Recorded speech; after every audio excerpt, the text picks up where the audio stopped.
Est-ce qu'un candidat en prison ne laisse pas une mauvaise image pour la démocratie du Sénégal? La démocratie du Sénégal ne souhaite d'ailleurs qu'aucun politique, encore moins du niveau où il peut être un candidat, ne soit en prison. Aucun.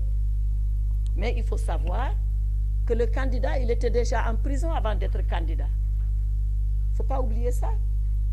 Venez me dire que oui, le candidat est en prison, c'est comme si c'est la candidature qu'il avait envoyée en prison. Il y était déjà avant.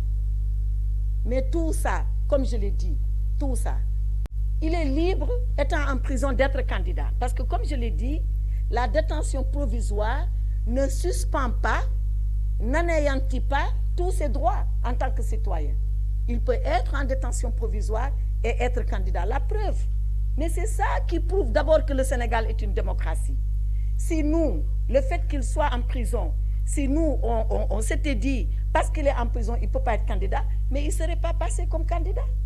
Il a fait son parrainage, il a déposé son dossier. Le Conseil constitutionnel a arbitré comme tous les candidats qui sont dehors et qui sont libres. Ça, c'est la preuve que le Sénégal est un état de droit. Maintenant, est-ce qu'on va le libérer parce qu'il est candidat?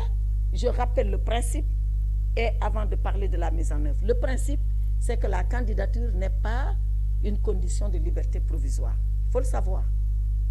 La mise en œuvre, c'est lorsque, et je le dis, je le répète, lorsque les procureurs vont s'assurer que les conditions sont réunies pour qu'il soit libre, qu'ils demandent sa libération.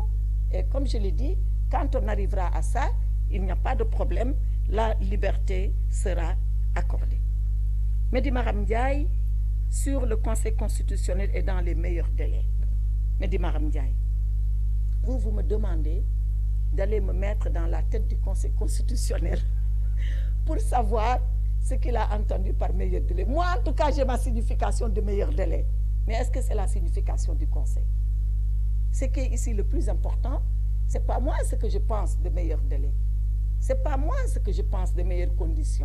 C'est ce que le Conseil a voulu dire en disant meilleur délai. Or ça, le président de la République a dit deux choses. Un, j'ai pris acte de la décision du Conseil avec le meilleur délai dedans. Deux, je convoque un dialogue, des concertations qui vont déboucher certainement sur un dialogue et on s'entendra sur les termes de référence de ce dialogue. Moi, il ne m'appartient pas. D'ailleurs, moi, je ne suis même pas acteur de ce dialogue. Les acteurs du dialogue viendront. Par contre, ce que je pense du dialogue, moi, c'est que le dialogue est une vertu au Sénégal.